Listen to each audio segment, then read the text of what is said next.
埋呢個 topic 3啦。咁我哋首先亦都係照舊由呢個 part 1必背或者必考嘅基本內容開始啦。咁首先我哋要知道咧 metal reactivity series 咧係要記嘅，一定要記啊呢樣嘢。咁而我哋 highlight 咗呢一橛咧，就係一啲比較常考嘅一個 comparison of 個 metal reactivity 啦。咁點解咧？因為其實我哋呢一課嘅 metal 入邊最常考咧，其實係 iron 嘅。點解？因為我哋後面有一個 session 咧係專講 rusting 嘅。咁 rusting 其實就係講緊 corrosion of iron 啦。咁其實好多去到後面我哋都要比較緊 iron 嘅 reactivity 同埋其他 metal 嘅 reactivity 嘅。咁所以中間括住呢度咧更加係唔可以記錯。咁當然成條都要記嘅。OK 係啦。咁然之後亦都要知道 metal 嘅 reactivity 咧係會 decrease across the period 嘅。咁即係咩咧？即係我哋如果比較緊 same period 嘅 metal 啦，即係 group 1同 group 2嘅 metal 我哋做比較嘅話咧，咁 group 1嘅 metal 咧係會 more reactive than group 2嘅。咁點解咧？因為 group 1咧佢哋嗰個 metal 咧只需要甩一粒 electron 啫嘛，而 group 2嘅 metal 就需要甩晒兩粒 electron 先至可以做到一個 reaction 啊嘛。咁所以好明顯地甩一粒 electron 係容易過甩兩粒 electron 啦。咁所以 group 1嘅 metal 咧係會 more reactive than group 2嘅。如果 comparing 緊佢哋大家都係一個 same period 嘅話，係啦。咁而metal 咧亦都係嗰個 reactivity 咧係 increase down the group 啦。咁個 explanation 我之前喺 topic 2已經講咗啦。咁但係嗰陣而家同你哋講一個 explanation 係 OC 嘅，即係你唔使識嘅。咁純粹係我覺得起碼你知道自己背緊啲咩啦。咁大概知一知咁就 OK 啦。咁呢個 trend 都係要記嘅。OK。咁而其實我哋講緊 reactive 咁其實我哋講啲咩？就係講緊佢容唔容易甩 electron。咁點解？因為 metal 本身就係透過甩 electron 去 obtain 呢個 octet structure 去做 reaction 啊嘛。你 obtain 呢個 octet structure 其實就係你想要得到嘅 outcome 啊嘛。咁所以佢就係要透過甩 electron 去做到去做 reaction 去 attain 呢個stable octet structure 啦。咁我哋講緊 more reactive 其實講緊啲咩咧？其實就係講佢 lose electron more readily 呢個位置。就係講緊佢 lose electron more readily 啦，又或者佢有一個 higher tendency to lose electron。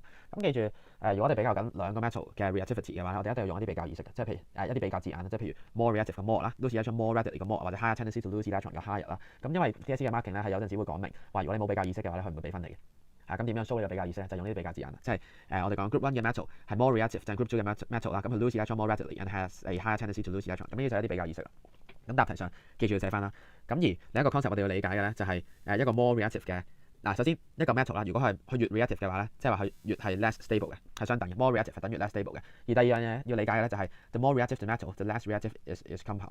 即係咩咧？即係譬如 potassium 為例 ，potassium 係好 reactive 啦。咁而因為佢好 reactive，咁所以佢嘅 compound 就會相反嘅。potassium 嘅 compound 咧就會好唔 reactive 啦，即係好 stable 啦。咁我哋呢樣嘢可以幫我哋理解到啲咩？咁呢樣嘢就係可以幫我哋理解到點解啲 reactive 嘅 metal 咁難喺佢嘅 compound 中 extract 出嚟啦。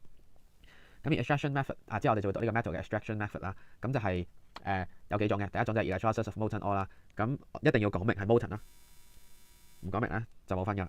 係啦，咁我哋呢個亦都係求穩嘅啫。咁而 metal 咧，我哋呢啲係 for 啲咩 metal 咧？咁就係 for potassium、sodium、calcium、magnesium 同 aluminium 嘅。呢啲係一啲好 stable 同好 unreactive 嘅 metal 啦。咁當然 electrolysis 呢個係一個好強嘅方法嚟，佢可以用於所有嘅 metal 嘅 molten ore 嘅。即係譬如下面我哋之後會講鋅啊、iron 啊、tin 啊嗰啲，我哋都可以用 electrolysis 去 extract呢啲 metal from their ore 嘅 from their molten ore 嘅。咁但係我哋唔會咁做啦，因為點解？因為 electrolysis 咧係好貴嘅。咁有邊方面點解貴咧？有兩點。第一點就係 large amount of electricity is used to melt the ore，and 第二點就係 large amount of electricity is used to decompose the ore。係啦，咁點解我哋要第一點點解我哋要 melt the ore 咧？咁就係因為我哋ore 啦就係一個 ionic compound 嚟嘅。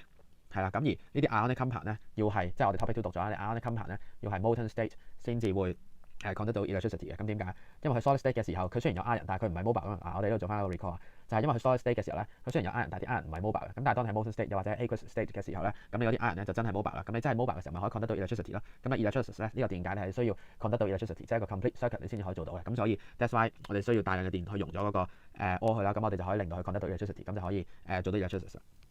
係啦，咁而第二個方法咧就係 carbon reduction。咁呢個係最常考嘅extraction method 啦。咁我哋點樣做 carbon reduction 咧？咁其實就係heat with 一個carbon powder 嘅啫。咁 carbon reduction 咧其實係一個 redox reaction 嚟嘅。咁而呢個方法有咩好處咧？咁就係平啦。咁用咩 metal 咧？呢個自己睇啦。嗱，咁記住我哋用 carbon 我哋做 carbon reduction 咧，我哋可以用即係我哋用我哋去 extract 呢幾隻 metal 咧，其實我哋可以用 carbon 又得啦，用 carbon monoxide 都得，但係就唔可以用 carbon dioxide 嘅。咁點解咧？呢度先講一講關於少少 redox 嘅知識啦。咁如果各位係未學嘅話，咁唔緊要，聽住先啦。咁遲啲你 review 翻呢度，你哋就會明㗎啦。咁首先 carbon 就咁純論 carbon 佢 oxidation number 係0啦。咁然之後喺 carbon monoxide 嚟講 ，carbon 嘅 oxidation number 係正2啦。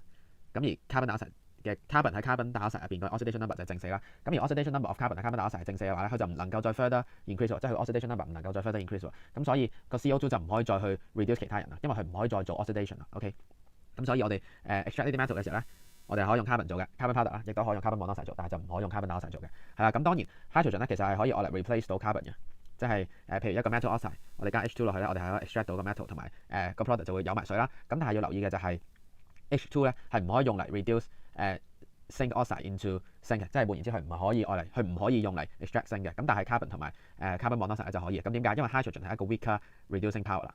OK， 咁而我哋 hydrogen 咧 is not commonly used as it is generated by electrolysis 啦。咁 electrolysis 有咩問題咧？我哋呢度講翻就 expensive 咯，啱啱講完啦，因為佢貴，咁所以我哋咪唔用咯。咁當然 hydrogen 佢唔係淨係 electrolysis 去 extract 佢嘅，咁仲有 cracking 都係啦。咁呢個係遲啲會再學嘅。咁同埋但係 electrolysis 同埋 cracking 咧都唔係 major 嘅 production method 咧，最主要咧就係 steam reforming 嘅。咁呢個遲啲 chem elective 會學嘅。咁而 carbon monoxide 啱啱都講咗啦，佢都可以攞嚟 extract 嗰啲 metal 啦。咁佢出嘅時候就會出 carbon dioxide。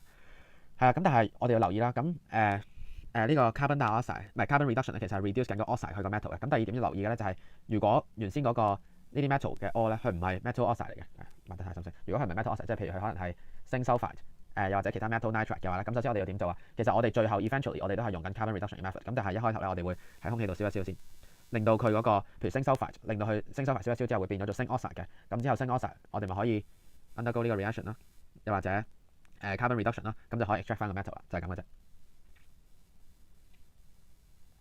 係啦，咁而最後一種嘅 extraction method 就係 direct heating 啦。咁呢啲就係 for 一啲非常之 unreactive 嘅method 啦，非常之 unreactive 嘅 metal 啦，咁就係mercury 啦同埋 silver 嘅。OK， 咁我哋呢個 equation 自己睇得㗎啦。咁我哋要注意嘅就係咧因為我哋 direct heating 嘅時候咧係好高溫啦，咁所以呢個mercury 咧一開頭我哋 after extraction by heating 嘅時候咧，佢一開頭係 gas 嚟嘅。咁但係我哋咧等佢 cool down 翻嘅時候，就會變翻做一個水銀啦，即係佢會變翻做呢個 silvery liquid 嘅。OK， 咁而我哋呢度再講一個好少老師會教嘅 concept 啦，就叫 thermal decomposition， 係大多數學校咧都唔會正式咁教，但係會考嘅，所以呢個位置打聲表係好重要㗎。